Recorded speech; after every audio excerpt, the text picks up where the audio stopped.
will be able to, use, meaning and sentences. We use will be able to plus for first form to talk about future ability.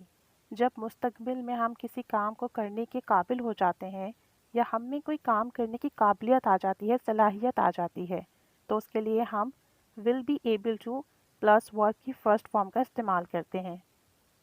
इन जुमलों की पहचान क्या है?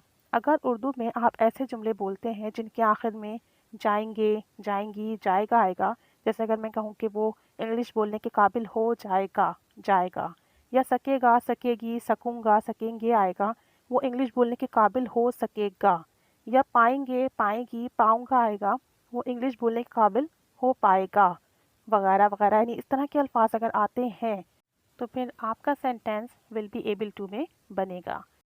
अब इसका formula क्या होगा, स्ट्रक्चर क्या होगा? तो सबसे पहले आपका सब्जेक्ट आएगा, सब्जेक्ट नाउन या प्रोनाउन कुछ भी हो सकता है, फिर will be able to plus verb की first form and then object. अगर आप नेगेटिव बनाएंगे, यानी किसी को आप ये बताएंगे कि आप ये काम करने के काबिल नहीं हो पाएंगे, तो will not be able to आएगा, विल के बाद नॉट आ जाएगा, बाकी पूरा स्ट्रक्चर सेम रहेगा। और ऐसे ही अगर आप किसी से पूछेंगे क्या आप ये काम करने के काबिल हो जाएंगे, तो आप विल स्टार्ट में ले आएंगे सवाल या जुमले के लिए, will plus subject plus B able to plus verb की फर्स्ट फॉर्म एंड ऑब्जेक्ट। और अगर ऐसा हो कि आप किसी से कंफर्म करना चाहते हैं विल नॉट के थ्रू, तो विल नॉट स्टार्ट में ले आए, या will subject not be able to plus verb की फर्स्ट फॉर्म प्लस ऑब्जेक्ट। इस तरीके से आपका ये स्ट्रक्चर बनेगा। Now look at some examples. Example के थ्रू हमें ज़्यादा अच्छे से समझ आएगा। आप इंग्लिश बोलने के काबिल हो जाएंगे, या हो सकेंगे, या हो पाएंगे, so you will be able to speak English. You के बाद विल बी एबल टू आ जाएगा। अगर मैं कहूँ आप इंग्लिश बोलने के काबिल नहीं हो पाएंगे, you will not be able to speak English. और यही बात अगर मैं किसी से पूछूं कि आप इंग्लिश बोलने के काबिल हो पाएंगे, will you be able to speak English.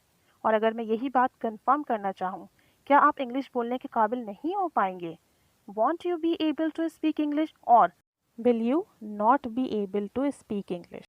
एक और एग्जाम्पल देखते हैं। अभी तक जख्म गहरा है, the wound is still deep. थोड़े अरसे में आप चलने के काबिल हो जाएंगे, या थोड़े अरसे में आप चलने के काबिल हो पाएंगे या हो सकेंगे। The wound is still deep, after few time you will be able to walk. आप चलने के काबिल हो पाएंगे। वुंड कहते हैं जख्म को, डीप कहते हैं गहरे को। The wound is still deep, जख्म अभी तक गहरा है, after few time you will be able to walk. कुछ अरसे में आप चलने के काबिल हो जाएंगे। और अगर यही आपको नेगेटिव कहना हो, सो सेंटेंस ऐसे बनेगा, you will not be able to walk. Another example is, वो ड्राइविंग टेस्ट पास नहीं कर पाएगा, he will not be able to pass the driving test. और अगर अफर्मेटिव हो कि वो पास कर पाएगा, he will be able to pass the driving test. और अगर सवालिया हो, will he be able to pass the driving test, क्या वो ड्राइविंग टेस्ट पास कर पाएगा। तो काबिलियत और सलाहियत की बात करेंगे, फ्यूचर एबिलिटी की। कोरोना वायरस की वजह से हम पार्टी नहीं कर पाएंगे, we will not be able to have a party because of the corona virus. Internet की ख़राबी की वजह से मैं आज ऑनलाइन क्लास नहीं ले पाऊंगा, I won't be able to take online class today because of internet issue, या आप कोई भी रीज़न दे दें, बिकॉज ऑफ हेडेक, मेरे सर में दर्द है इस वजह से। द लास्ट वन इज़, अब मैं इसका सही इस्तेमाल कर पाऊंगा, now I will be able to use it properly. यानी कि मैं इस स्ट्रक्चर का सही इस्तेमाल कर पाऊंगा, मैं इसके काबिल हो चुका हूँ। तो फ्यूचर एबिलिटी के लिए आप विल बी एबल टू इस्तेमाल करेंगे। Now it's your turn. अब आप कमेंट बॉक्स में शेयर कीजिए कि आप आने वाले वक्त में क्या काम करने के काबिल हो जाएंगे। जैसे मेरे लिए है कि I will be able to drive a car, मैं गाड़ी चलाने के काबिल हो जाऊंगी, because nowadays I am learning how to drive a car. मैं आजकल गाड़ी चलाना सीख रही हूँ।